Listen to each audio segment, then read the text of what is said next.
probably the good point to come on to the next part of the presentation, really, which is going to deal with the duty to decide. The duty to decide, and that's the critical point. So, and Charlotte, of course, will be talking later about the plan itself and what should go into it, and we'll go on to the question about specificity then. So, Chris, over to you on the duty to decide. Thank you very much. So, yes, the duty to decide. So, we'll take you through our slides again. That should help keep things clear in your mind. And obviously, we will put these slides available on our website if you'd like to have a look at them at a later stage. So looking through the duty to decide. So what is the duty to decide? So the duty to decide will apply to maintained schools, further educational colleges, and the local authority. And there are different sections applying to those bodies, which are specified. So Section 11 for maintained schools and further educational colleges, and the local authority under Section 12 broadly replaces the statutory assessment process that we currently have under the Education Act 1996. So when does the duty apply? So the duty applies when it is brought to the attention of or otherwise appears to these bodies that a child or young person in Wales may have additional learning needs, unless the child or young person already has an IDP, Individual Development Plan. The body previously made a decision whether the child or young person has ALN and their needs have not changed materially since the decision, and there is no new information that materially affects that decision. In the case of a young person, the young person does not consent to that decision being made. And we will see as a consistent theme throughout this Act that they have tried to give young people a more direct voice as to whether or not they should be subject to these procedures. And I think we'll come on later to discuss whether that might be a positive and a negative. And I think it could very well be both in these circumstances. And then the other reason is a local authority in England maintains an EHC plan for the child or young person. So how does it come to the attention of these bodies? And we are talking about any of these bodies. So if a child is at a maintained school, then of course it could be brought to the attention of the school, FE College the same, and the local authority the same. Well, it could be anyone. They really don't seem to put a restriction on who can bring this to the attention. So it could be the child or young person themselves, their parents or family members or professional body may bring this matter to the attention of the body concerned. And that will then trigger that requirement to decide whether the young person has additional learning needs or not. So it's quite good in the sense that previously we would have the request for an assessment, and they could decide whether or not to agree to an assessment. You'd have 6 weeks to do that. So you wait around 6 weeks for them to decide whether they're even going to really bother assessing the child's needs. Well, that step's really gone away with here. Where it's brought to the attention of these bodies, they must make a decision whether or not they have additional learning needs. They are required to do so, and that will require some investigation, and we'll come on in a bit to talk about what that will be. But it's quite good that you will get a definitive yes or no, and as we'll come on to later, there may be rights of reconsideration or rights of appeal that may flow from that. So it is good that you will get a decision. You won't be knocked out at the preliminary stage, which you might be in England and which you might be under the current system. So I think that is a positive change, the removal of that step. Now, moving on to the next slide, as you can see, there's quite a lot of dense material here. So we'll try and summarize it as best we can. Okay, so what investigations must be made? So paragraph 22 of the Code of Practice confirms investigations which identify whether the child or young person may have ALN, and the subsequent decision as to whether the person has ALN requires evidence. The evidence might come from staff within the school or FE college or other educational setting or other services which have been involved with the child or young person. It might also come from the child, their parents, or the young person themselves. So it's not really limiting the sources of that evidence, just saying that that evidence is required. 20.4, I should say, confirms that the following sources, among others, may be consulted, and provides quite a comprehensive list. But again, that list is not exhaustive. So if you have information or evidence that you feel is relevant that's not in that list, you certainly can and should give that to the relevant body. And then for maintained schools and FE colleges, there's no actual requirement under the law for them to consult or even to consider to consult a particular expert, let's say an educational psychologist. So again, this is a slight distinction from the current system we have with a statutory assessment, where an educational psychologist must be involved in that assessment. When it comes to local authorities, they must consider whether to seek advice from an educational psychologist, and if it considers it necessary to do so, then it must obtain it. So a slight weakening you could see there, certainly at a local authority level, as to the requirement to involve an educational psychologist. However, whether or not that in practice actually leads to less frequent instruction of educational psychologists remains to be seen. And of course, that does not prohibit parents from requesting such an assessment if they feel it's necessary, and forcing the local authority to really explain themselves if they feel that that decision has not been made. So one thing we would say as well, the code does emphasize that even in cases such as at the institutional level, so at the college or the mainstream school level, just because they're not required to instruct an educational psychologist to assess does not mean that one isn't required or should be instructed in that case. So that's what they're trying to emphasize, is just because you don't have a legal duty to do it doesn't mean it isn't right and should be done in this case. So that's clear guidance to those institutions that, you shouldn't feel that there's any kind of prohibition on that type of assessment, or it wouldn't be useful. So it's a very important thing to remember. And what are the timeframes for this decision? So I think this is very helpful as well, because it shortens the timeframes that currently exist. So when we talk about timeframes, certainly in England, we're looking at from the date you request an EHC assessment, so the start of the EHC process, to the finalisation of the plan is 20 weeks. That's the regulatory timeframes that the local authorities have to comply with all those steps. That's agreeing to assess, conducting the assessment, deciding on whether or not to issue a plan, and then preparing that plan. Well, things have been shortened quite considerably here in Wales when it comes to the decision as to whether or not a child or young person has ALN. It's 35 school or term days at the mainstream or college level, so essentially 7 weeks. But obviously any days off, any inset days wouldn't count towards that, any school holidays wouldn't count towards that.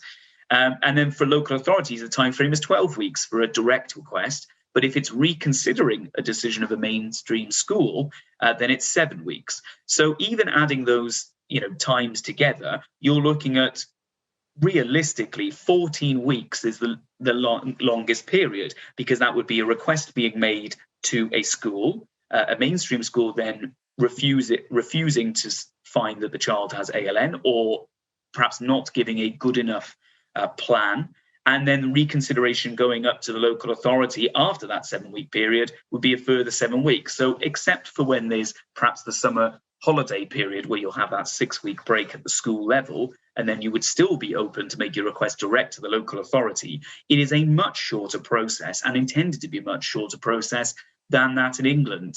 So that's helpful, because we find that many of our clients are usually satisfied when they get a plan or a statement, but that can really take a very, very long time. 20 weeks is, the best part of 6 months, and often there are delays in those processes. So having a shorter time period will hopefully mean the decisions are made Chris, quicker. I just thought I'd raise one point, but what about the time limit within which to draft the plan? Well, we're coming on to that, Mike. You're falling victim to my error earlier, because the next section that Charlotte will be dealing with will be the plan, and we'll talk about those timeframes. But spoiler alert, they are the same timeframe. There you go. So, Charlotte's going to have nothing to say. I know it's unbelievable. So yes, so I mean that's nice and simple, really. The duty to decide. So Mike, I mean you have been practicing as an education lawyer in Wales for a very long time. What do you think about this new duty to decide, and its pros and cons, I suppose, when we compare it to the statutory assessment process we currently have? Well, as always, one has to be controversial. I've always taken the view, and I've never shied from this view, that one of the benefits of the old system, which remains in England, but to a degree exists in Wales under the new legislation, was the separation between the questions raised by the family, the requests made by the family, and the decision maker being, in most cases, the local authority, as it was. And now the decision, in practice, I think, going to be more often than not made by the school. And the reason why I always expressed concern about that was because that is there's a greater likelihood of fueling dispute between parents and schools on a practical level, which, in my opinion, should never have been attempted, because the relationship between a parent and a school is of critical importance for the benefit of the child. So the first point I'd say, from a practical perspective, is that decisions, I guess, in practice are going to be more often than not made initially by the school, and that will decide whether there is an existence of trust between the parents and the school, and whether or not that's going to be preserved. So I was concerned about that. I don't think anything in the legislation has appeased my concern. Only time will tell. I'm not sure whether Chris or Charlotte, you agree with that, but that was the concern that I had in terms of the everyday practice of this. Well, I'll bring Charlotte in here. So, Charlotte, what do you think about the duty to decide? I think broadly I agree with Mike. I don't know how far. So coming from the sort of English perspective, if you like, and looking at the Children and Families Act, I don't know how far there is really a qualitative difference in the exercise that you're going to conduct. I talk in my section about the sort of difference in terms of what happens. The end of school action and school action plus, for example. But yeah, I think broadly I agree with Mike. Well, I then am going to be a little bit controversial myself, and I think I'm going to respectfully disagree with you both, but I accept that it's much to do with the execution, and that will really be the proof of the matter, because I think that the intention, and I accept that the execution may be very different. I think that's where you're both coming from, that, in the cases we deal with, if you can have a supportive school, that's really helpful. And of course, you don't want the school to be the opponent wherever possible, because that means that even if you eventually succeed in the appeal, perhaps the relationship has broken down to the point where the child's not going to go back anyway. So I think those are all valid points. However, I think it's crucial to remember that this system is designed to replace what is currently known as school action or school action plus, which, for those viewers at home who don't know what that means, that's school-based provision that's implemented directly by the school, and it's usually subject to school-based amendment. It's essentially a way to access additional funding to support those pupils without the need to have a statement, and will generally support pupils whose needs are, under the current system, not severe enough to warrant a statement, at least in the eyes of the local authority. So that school or institutional level IDP is to replace that system. And those pupils who perhaps are more complex, who require, very different levels of provision, would then go up to the local authority. And I think the fact that it's a 35-day turnaround as well, I think that it's designed to get something in place quickly, get something enforceable in place quickly, and for the benefit of that child. So I think I'm going to take a slightly more hopeful view and hope that this means that for those schools, and there are many of them out there that are, really helpful and supportive, to their pupils with SEN. They really take that as a point of pride and really make it a centre point of their provision to all their pupils, which is great. I think it will allow them to really establish some best practice. Although I think, Mike, you were very good at emphasising, certainly when this is in the bill stage, that poor teachers, they work hard enough already, and this bill does, or this act now does, put a lot more responsibility on them. So I think it remains to be seen whether those timeframes and those responsibilities to decide are going to unfortunately stretch a group of people and a sector that is probably already quite stretched, particularly after this COVID year. So it remains to be seen.